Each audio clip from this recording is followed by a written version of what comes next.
diferente. Você falou do nosso documentário, do Falcão Meninos do Tráfico. Foi um documentário que ganhou muitos prêmios, né? Esse documentário vem de um trabalho prévio? Tinha alguma outra coisa antes? Ou... Na verdade, a gente tinha feito o videoclipe Soldado do Morro, né? Que era a minha música narrando a vida dos jovens do tráfico de drogas, né? Moleque. Falando ali das mazelas e tal, não sei o quê, mas era eu interpretando. E aí, cara, na época que a gente estava gravando o clipe, quando a gente parava de gravar, na hora que dava o intervalo, né?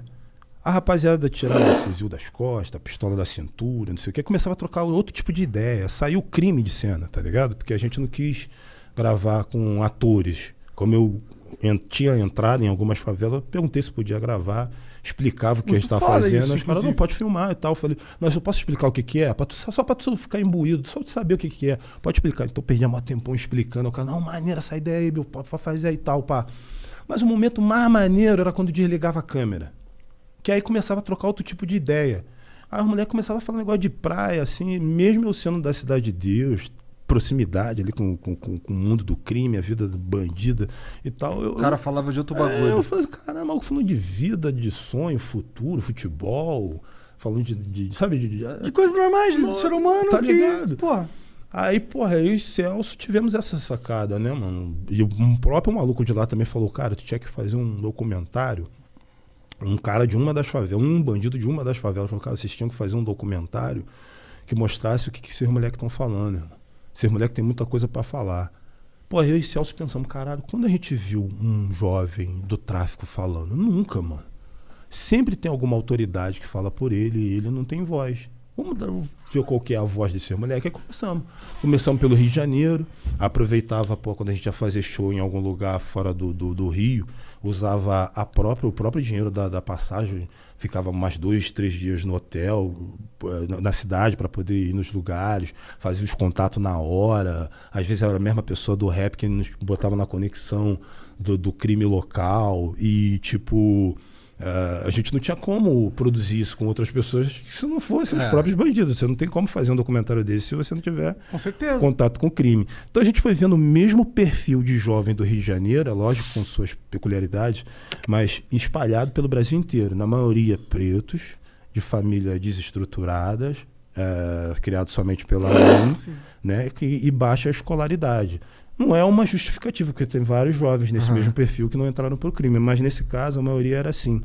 Então a gente foi filmando, coletando muitas imagens, e quando a gente foi ver, a gente estava com muitas horas de gravações, só que a gente tinha muitas mortes, de gente que tinha dado, de garotos que tinham dado entrevistas grandes pra gente, e depois a gente tinha um enterro deles gravado. Caralho. Porque assim, tipo, o grau de confiabilidade da família com a gente era tão grande de acreditar que aquilo de fato ia mudar alguma coisa no Brasil, que às vezes a gente chegava no Rio de Janeiro, alguma pessoa ligava pra gente, ó, Bill, Celso, ó, meu filho que vocês entrevistaram ontem morreu.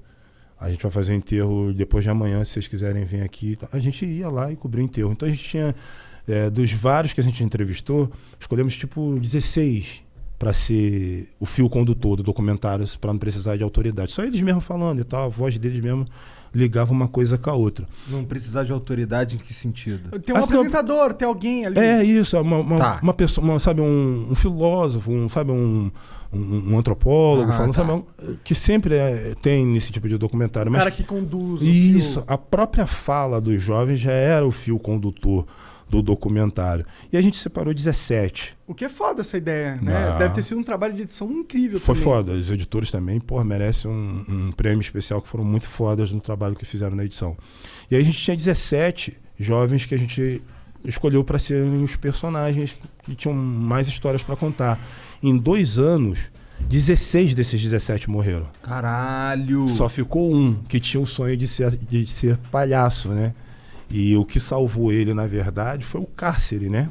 Foi o fato dele estar preso. Se ele não tivesse preso, ele tinha morrido como os outros também. Então a gente acabou com um documentário final, que a gente queria falar sobre a vida, e a gente acabou com um documentário quase sobre a morte, né, cara?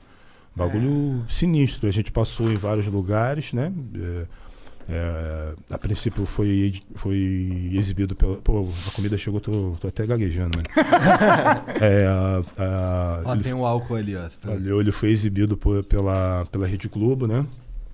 Pelo Fantástico na época, né? O programa de maior audiência. Isso foi que ano? Isso foi 2006. 2006. Mas tu não ganhou um prêmio também? Depois, mas a primeira exibição dele foi no Fantástico. Depois a gente ganhou o prêmio... Vários prêmios, né? Periodista, que é o prêmio de jornalismo lá